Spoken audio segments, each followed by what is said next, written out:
Aujourd'hui, pour ce troisième tour du Tunisian Golf Open, il y a eu lui et il y a eu les autres. Lui, c'est Dominique Noyac. Noyac, l'analytique. Noyac, le rigoureux. Noyac, qui se connaît mieux que personne.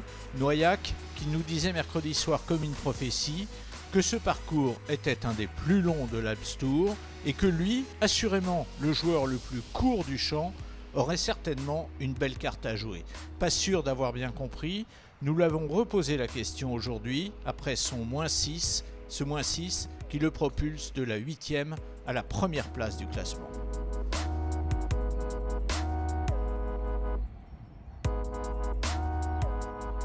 Parce que je sais que je suis assez précis avec mes longues cannes, donc je sais que je peux rivaliser avec les jeunes frappeurs.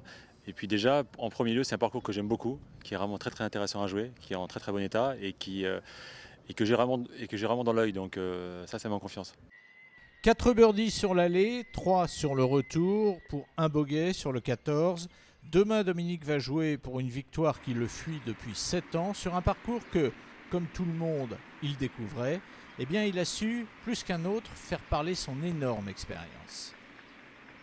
C'est vrai que le fait qu'on ne l'ait pas joué avant, il faut bien le repérer. Moi, j'ai bien repéré le parcours. J'ai fait 2 fois le parcours avant. J'ai pu mettre une stratégie en place et je m'y suis tenu. Donc, je suis assez content sur ce point-là.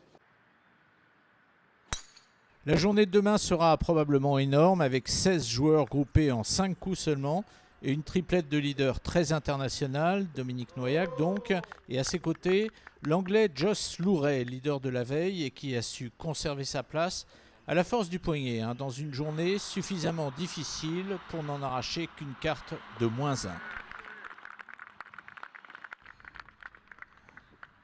Oui, c'est vrai que j'ai eu une vraie pression. Je sentais que le champ jouait bien et était en train de revenir derrière moi. Et puis bon, c'est vrai que j'ai fait quelques erreurs aujourd'hui que je n'avais pas fait les jours précédents, quelques 3 putts. Mais bon, si la qualité du jeu reste celle-là, eh bien ça devrait aller pour la suite. Le troisième homme est une des valeurs sûres de l'Alps Tour depuis plusieurs années, l'Italien d'origine asiatique Hyun Kim, carte de -3 pour Kim. C'est sa 6e saison sur l'Alps Tour, il a signé plusieurs podiums mais sans jamais gagner. Et pourtant, sa tactique pour la journée de demain n'aura rien de bien révolutionnaire. Non, j'ai pas de véritable tactique autre que celle de faire le plus de birdies possible.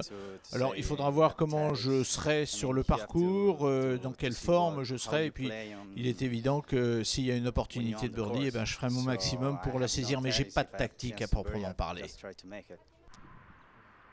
Plusieurs autres, des Français notamment, joueront également pour la victoire demain.